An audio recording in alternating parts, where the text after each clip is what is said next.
महाराष्ट्र में नगर निगम के चुनाव से पहले विपक्षी गठबंधन दल महाविकास आघाड़ी के सहयोगी दलों के साथ साथ राज ठाकरे की मनसे ने वोटर लिस्ट पर कई सवाल खड़े किए हैं।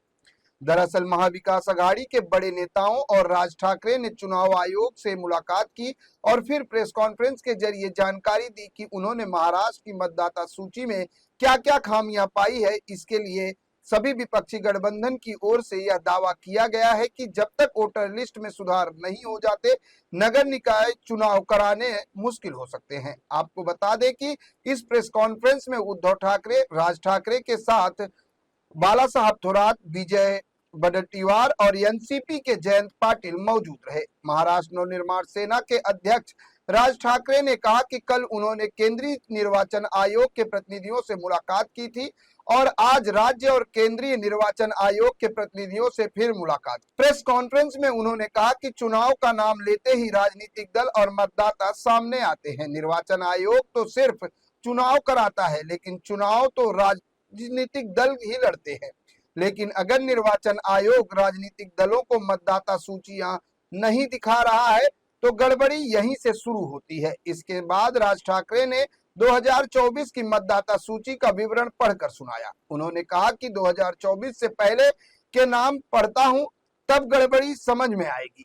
कई लोगों के नाम तो हैं लेकिन फोटो नहीं लगी। साथ ही उन्होंने ये भी दावा किया है कि राज्य और केंद्रीय आयोग से मुलाकात हो गई है, लेकिन दोनों ने कहा है ये हमारे अधिकार क्षेत्र में नहीं आता। जब तक मतदाता सूचियां ही नहीं दिखाई जा रही हैं तो मुलाकात का क्या मतलब है। उद्धव ठाकरे ने कहा, चोकलिंगम कहते हैं कि कुछ जिम्मेदारी हमारी नहीं है, राज्य निर्वाचन आयोग कहता है हमारी नहीं है।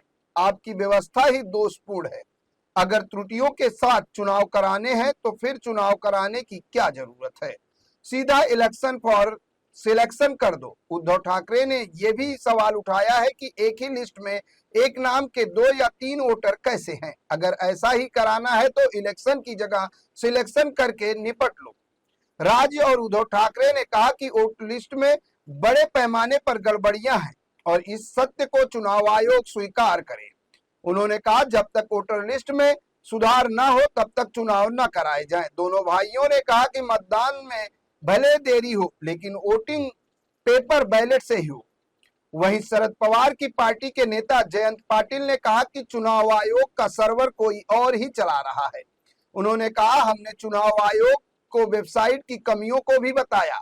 आपको बता दें कि विरोधी दलों के प्रतिनिधियों ने मंगलवार को महाराष्ट्र के मुख्य निर्वाचन अधिकारी एस चोकलिंगम से मुलाकात कर चुनावी प्रक्रिया पर कथित अनियमितताओं का मुद्दा उठाया था।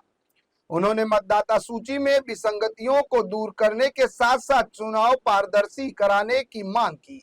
इसके अलावा मुंबई में बैलेट पेपर के जरिए चुनाव कराने की मांग की गई है। इतना ही नहीं, विपक्ष ने आने वाले स्थानीय निकाय चुनाव में vote verification paper audit trail यानी वीवीपैट का उपयोग बंद करने पर सवाल उठाए हैं। शरद पवार की पार्टी के नेता जयंत पाटिल ने कहा कि हमने मांग की है कि राज्य चुनाव आयोग और राज्य के मुख्य निर्वाचन अधिकारी दोनों मिलकर हमसे बैठक करें और हमारी चिंताओं को सुने। उन्होंने दावा किया है कि मतदाता सूची में कई नामों की दोहरी प्रविष्टियां हैं। एक मामले में एक ही घर में 170 मतदाताओं के नाम दर्ज हैं, जो गड़बड़ियों की ओर इशारा करता है। दरअसल आयोग से मांग की गई है कि 2024 के चुनाव में बड़ी संख्या में नाम हटाए गए हैं। हटाए गए नामों की पूरी जानकारी वेबसाइट पर जारी करें। अक्टूबर 2024 से जुलाई 2025 के बीच जो नए मतदाता जोड़े गए हैं उनकी अपडेट लिस्ट भी जारी की जाए।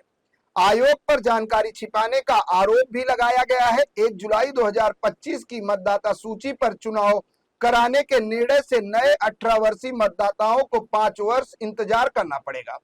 बाहरी राज्यों से आने वाले नागरिकों के 2 जगह मतदाता के रूप में पंजीयन को लेकर गहरी चिंता जताई गई है। आयोग से डी डुप्लीकेशन प्रक्रिया अपनाने की मांग की गई है। महानगर पालिका चुनाव में वीवीपैट का इस्तेमाल नहीं करने के निर्णय पर सवाल उठाया है। जनता को ईवीएम पर भरोसा नहीं है तो वीवीपैट ही एकमात्र पारदर्शी विकल्प है। जहां वीवीपैट का उपयोग संभव नहीं है वहां प्रभाग पद्धति खत्म करने की मांग उठी है।